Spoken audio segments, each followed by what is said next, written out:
I always felt like when we grew up together, I would say that we were competitive, but just in the nature of being competitive, more for fun. When it came to acting and working in that way, it was either a collaborative mentality or it was a supportive mentality, which is pretty unique.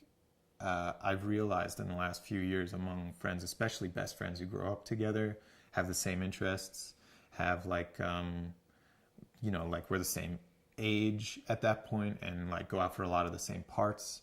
And David would get a lot of them and I would get a couple of them. And like when we were younger in theater school, it was just David would get everything. David could sing. Everybody loved him. All the girls wanted to kiss him. And like, what was his name? Zan Johnson. Yeah, Zan Johnson, the director of theater school at that point was like, he was like, David is the shit. David is the gem. Along with like 3 or 4 other like of the like all-stars in theater school. And I was around, like I hung out with those kids, but like they understood theater, especially David, really understood performing for people on a different level. And so I was just sort of watched, and it's so weird. Like I never got jealous. I was always happy for him because he was my best friend. I would get jealous of the other people that got to do things with him because that was always the idea. It was always like if we could write something that we were going to do together, that was it. That was like all we wanted to do.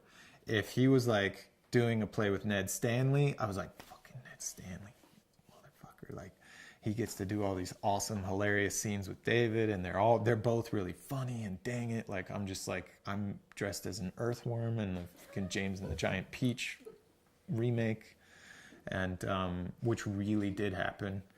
And I believe I was covered in like a brown paper bag and I had my face painted brown and I had it on green tights or something like that. And David was like singing like this whole thing. Everybody in the audience was singing along with David, and then I came on like,